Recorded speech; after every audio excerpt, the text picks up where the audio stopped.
పాకిస్తాన్ తన బుద్ధి అయితే మార్చుకోవట్లేదు. డ్రోన్ల ద్వారా భారతదేశంలోకి ఆయుధాలు జారవిడుస్తుంది. జమ్మూ కాశ్మీర్లో కాశ్మీర్ ప్రాంతంలో ఉగ్రవాదుల కదలికని కంట్రోల్ చేసేటప్పటికి జమ్మూ మీద పడింది. సాంబా సెక్టార్లోని ఫ్లోరా గ్రామం దగ్గర డ్రోన్లు మూవ్ అవుతున్నది గుర్తించినటువంటి బీఎస్ఎఫ్ వాటిని పేల్చేటప్పటికి 2 పిస్టళ్ళు 3 పిస్టల్ మ్యాగజైన్లు బాంబులు అందులో దొరికినాయి.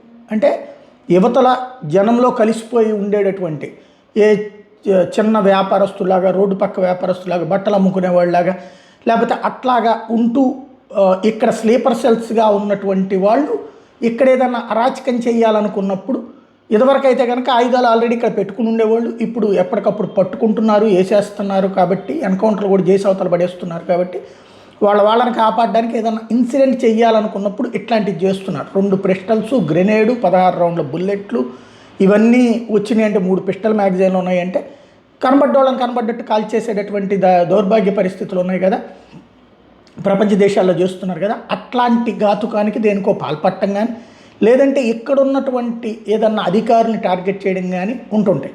ఇప్పుడు బీఎస్ఎఫ్ బలగాలు ఆ డ్రోన్ని కంట్రోల్ చేసేటప్పటికి అవన్నీ దొరికినాయి. ఆ డ్రోన్లో నుంచి ఆయుధాలు జారవిడిచిందనమాట పాకిస్తాన్ ప్రభుత్వం. అంటే పాకిస్తాన్లో ఉన్నటువంటి ప్రదేశం నుంచి ఇక్కడికి డ్రోన్లు వస్తున్నాయంటే అర్థం ఏంటి? సైన్యమే అక్కడ సహకరిస్తుంది. మన దగ్గర నుంచి వాళ్ళకి ఏ ఆయుధాలు పంపించం. ఎందుకంటే మనం పాకిస్తాన్లో ఏ బెలూచి రెబల్స్ అడుగుతూ ఉన్నారు, ఆయుధాలు ఇవ్వండి చాలు, మేము పాకిస్తాన్ సంగతి తేల్చేస్తాం, మా రాష్ట్రాన్ని స్వతంత్రం చేసుకుంటాం. కానీ మనం అట్లాంటి తీవ్రవాదాన్ని ప్రోత్సహించట్లేదు. అదే ఇక్కడ తెలుసుకోవాల్సిన అంశం.